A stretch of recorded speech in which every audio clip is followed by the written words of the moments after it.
Looking for some tips on the ultimate GoPro surfing setup? Well, here's my full GoPro Surf guide.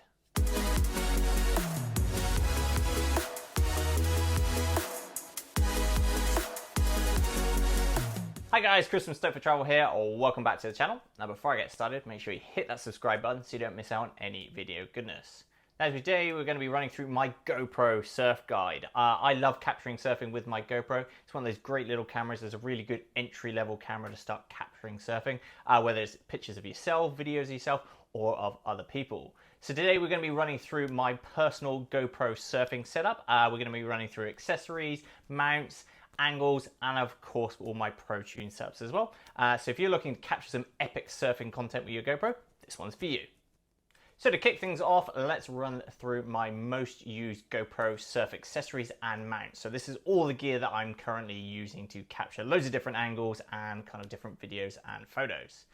Start with, I'm going to talk about the Floaty Handle. Now this is by far my most used GoPro surf accessory. It's just really handy and versatile. As you can see, GoPro mount's just on the top of here. There's a really nice floaty handle, so if you do drop it in the surf, you can see it bobbing around and it's quite easy to find. This mount is really great for kind of swimming around, shooting videos of other people and pictures of other people. It's also a great mount to have if you're looking to kind of get some handheld shots of yourself, so you can kind of tilt it down, get some selfie shots like that, or really good for kind of follow cams and hand off cams as well. So it's a very versatile mount, really good value for money as well. It doesn't cost a whole heap compared with some of the accessories for GoPros out there. So it's a really good one to have in your kit bag. And not only for surfing too, it's probably my most used accessory for any kind of water activities or just day to day as well. It's just really nice and easy to use. Gives you that nice kind of steady shot and it's a really nice handheld mount. So yeah, first off is the GoPro Floaty Handle. So next on my list is a really popular GoPro surfing setup, and that is the GoPro Bite Mount. It's one of those great mounts for those POV or point of view shots that you'll see. So people like Nathan Florence, Jamie O'Brien get those really sick barrel shots with it. A really good person to follow if you're looking for some great POV content done with a bite mount is Surfing with Noz. I'm going to link him in the description below, but he's a really good channel to check out for some epic POV inspiration. The bite mount, as you expect, you just bite it to mount it. So happy days. Now this is a really cheap one I got off Amazon, just cost me a couple of bucks. Some of the kind of like padding has come off, so it's probably not the safest thing to use at the moment. But I'm going to link in the description below to all of the GoPro surfing accessories I'm chatting through, so you can check them out. GoPro do an official one, but there's lots of cheaper options on Amazon as well, which I'll link to. Some that are kind of more like a snorkel piece, so they're a little bit safer to use, a little bit more kind of softer on your gums, and you know, they come with these kind of neck attachments so you don't lose them as well. But yeah, that's the GoPro Bite Mount. Now when it comes to my GoPro surfing setup, there's another accessory that I use quite a lot when shooting the water, and that's the Ho Stevie Leash Armband. Now I pair this one up with my mouth mount, so it adds that little bit of security. So if I do drop the mount, it falls out of my mouth or anything like that, it is still attached to me at all times. As you can see, it comes with a really cool like bungee cord, so it's really kind of streamlined, doesn't get in the way. And you just kind of wrap that around your arm facing backwards. It's just that added bit of protection, and then this stays out of the way. One of the things I would say is make sure you mount it this way around so the cord doesn't end up in your shots. But yeah, the Ho Stevie Armband is another great accessory for surfing. Now the final GoPro surf accessory I'm going to chat through today is for those that are rocking the Hero 9 and the Hero 10, and that is the GoPro MAX Lens Mod. This little lens attachment opens up a huge field of vision, but also horizon leveling as well. So no matter how much this camera is moving around, the horizon will keep dead level, which obviously opens up some great creative possibilities for either mounting the GoPro or also shooting as well, because you're going to have super steady images. Now there's someone who's really great for checking out the Max Lens Mod capability would be Harley Ingleby. I've linked him in the description below, and you can check out some of his footage now, which he's kindly lent me. But yeah, the Max Lens Mod is a great addition, especially teamed up with those kind of nose-mounted surfboard mounts for the GoPro. It is kind of limited to the 9 and 10, and you are also limited to 2.7K at 60 frames a second. So if you are getting a bit creative and you are kind of looking at frame rates and things, you are a little bit more limited than the normal lens on the GoPro. But honestly, 60 frames a second, you can still get that really nice slow-mo effect, and the Max Lens Mod really does open up some awesome creative possibilities. If you do want to know some more about the GoPro MAX Lens Mod, make sure you check out my dedicated video to it, and I've linked that in the description below. Now, another really popular GoPro Surf mount, which I personally don't really use that much anymore, but is a great one to mention, is the GoPro Surfboard mounts themselves. So these sticky mounts, you kind of mount to the front of your board on the nose, and then the GoPro clips in. So it's really good for those kind of great selfie shots of yourself surfing. Personally, I don't use them that much anymore. I don't like that angle so much anymore, but you can team them up with some other mounts to get some really creative options. But for a lot of people starting out and getting some footage of yourself surfing and kind of analyzing your own technique and your waves, the GoPro Surfboard mounts are a great, easy way to get started. Now, another two awesome mounts for your GoPro surfing setup that might be something that you are interested in, but I don't personally use, are the GoPro Floaty housing and the GoPro Dive housing. Now, the floaty housing is a big orange kind of floaty bit of foam that straps around your GoPro. So if you do lose it in the water, A, it floats, and B, it is very easy to find because it's nice, bright, and orange. Obviously, if you're using things like the bike mount, you might want to use the floaty housing. But if you're using, obviously, the floating handle, you don't really need to double up with it. But it is one to consider using.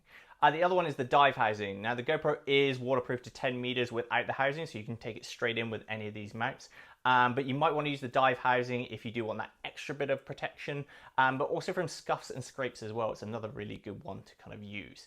The only downside with using the dive housing if you're shooting in water, kind of like surf photography, is you don't have access to the menu on the back of the camera, so just be aware of that. But yeah, those are two other awesome GoPro surf accessories. Okay, so now we've talked through the best GoPro surf accessories. The next part of my GoPro surf guide is the settings I'm using in my camera to capture all my footage. Now, my GoPro surf settings, my default is 4K at 120 frames a second in wide mode with hyper smooth on. Now, I use 4K because I'm obviously using it on YouTube and things like that, and I want to have kind of high definition footage. And the reason I'm shooting at 120 frames a second, so I have the option of some super slow-mo footage as well. So you can slow that down quite a lot and get some really nice crisp images. But also 120 frames a second means I can easily grab screen grabs as well if I don't want to shoot dedicated pictures. And then more than enough for things like social media, Instagram, and stuff like that. Obviously, hyper smooth on because you want that really nice, silky smooth footage. Now, obviously, I'm shooting 4K because, I'm using it for the vlog and everything like that. But for a lot of people, 2.7K or even 1080 is going to be more than enough, especially if you're just using it on social media and things like that. That's really kind of like going to make the file sizes a lot smaller and a lot easier to edit as well. So if you're downloading your GoPro footage onto, say, your phone or your laptop, that makes it a little bit easier to edit. Now, the other kind of settings I'll use quite regularly, I'll also use 4K at 60 frames a second in linear. It still gives me the option to slow mo, but also gives a bit of a tighter crop. So if I'm a little bit further away from the subject, or if I'm just doing some kind of filler shots, that linear kind of field of vision is also really nice. You can also shoot that in 120 frames a second as well, if you do want that super slow mo.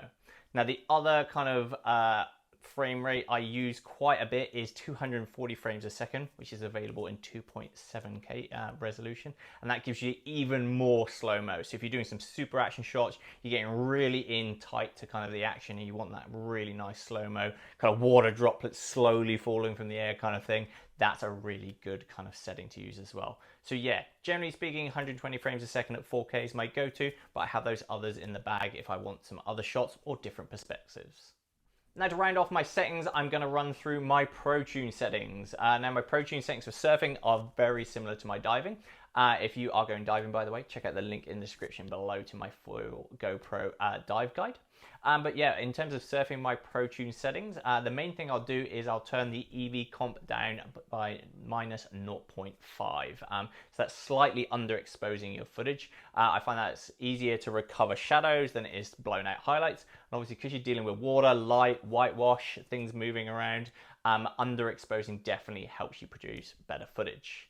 When it comes to ISO, I'll limit my ISOs as well. So I'll do minimum of 100, maximum of 400 if I'm shooting during the day. If I am shooting in slightly lower light or perhaps sunset, I might push that to ISO 800, but generally that 100 to 400 is the sweet spot for really good footage. Color grading, I'll just leave it with natural color on the GoPro. And when it comes to white balance, I'll leave it on auto white balance. I feel like the GoPro does a really good job of dealing with that itself, and that's one less thing for me to worry about when I'm in the water. But yeah, those are my ProTune settings. Now, when it comes to in-water surf photography, the GoPro is not actually the camera that I use the most for. I use my full Sony setup with liquid eye water housing. If you're going to get a bit more hardcore into in-water surf photography, check out the link in the description below to my full gear guide for that. But for the GoPro, it does have a few really kind of nifty photo options that I will use occasionally. The first one is time-lapse set at 0.5 second intervals. This is really good for those kind of selfie shots. If you've got your camera mounted on the front of your board, it's another really good one. You kind of just push the button, it takes a shot every half a second. It does give you a lot of pictures to kind of trawl through, but obviously it's capturing a lot, so you'll capture the action as well. If you're kind of swimming around and being a bit more direct in the pictures that you want to take, so you're just pressing the button and you want to get that exact moment, burst mode on 25 shots in a single second is a really good mode to capture the exact frame of action that you're looking for. So yeah, in terms of GoPro surf photography, those are the two modes that I'll use. And the other thing to mention when it comes to GoPro surf photography is if you are shooting video at 2.7K or 4K, you can get a really good high definition screen grab from your videos. That's one of the reasons I shoot in 4K and a higher frame rate, so you can get a really good screen grab and don't have to worry about shooting dedicated photos. So now we've talked through some awesome GoPro surfing accessories, the mounts, and also the settings to use. Let's talk through a couple of the main angles you can utilize to create some really good footage. Now the first angle is POV, or point of view footage. So that's kind of the footage you see from the surfer's eye view. So things like the mouth mounts are going to produce really good POV footage, and it's a really good way to kind of set up a shot, especially if you've got kind of big hollow waves. It's a really good one to utilize. And also if you're doing some kind of big cutbacks and things like that, another great angle to use. The next one is the selfie. Obviously that's pretty self-explanatory. So whether that's the GoPro mount on the front of your board or using a selfie stick, it's another really good way of setting up the scene and getting some really good angles. In terms of the selfie stick as well, you can put it above your head as well and get a shot down across your board. Another really good creative angle to use. Moving along from the selfie stick, obviously handheld, you can use those kind of like little kind of floaty handles to get some really good kind of follow cam footage. So get a friend in the wave in front of you, follow them down the wave, or another surfer. So it's another good kind of angle to use. And the final one I'm going to say is the handoff. So if you've got the GoPro handle, have one of you kind of swimming in the water, and as someone surfs back, pass it off. So you've got that really kind of good mix of in-water angles and then POV at the same time. But obviously it's GoPro, there's so many mounts and accessories for it. You can get really creative with how you're capturing your footage, get those really nice creative shots, which will set your social media apart from everyone else as well. If you have any good kind of rigs or setups with that, let me know. I'd love to test them out. And there's some great people testing some really kind of unique options when it comes to that. So you've got things like that kind of back mount, so you kind of shoot from behind yourself in those bigger waves. That's kind of crazy. People like Nathan Florence are using that to get some really unique footage. And Jamie O'Brien's got another really good YouTube channel you should check out for some really unique angles. But yeah, those are the kind of main angles that I'm using. So go out there, test them out, and see what you can get with them. And there you have it, guys. That's my full GoPro surf guide and a rundown of my personal GoPro surfing setup. Now, if you do have any questions about any of the settings in this guide or any of the accessories, make sure you add them in the comments and I'll do my best to answer them. Of course, if you have any awesome accessories, mounts, tips, or advice that you have yourself that you want to share, add them in the comments and we can all benefit from it. That's it for this week, guys. Make sure you like, comment, subscribe, and I'll see you next week.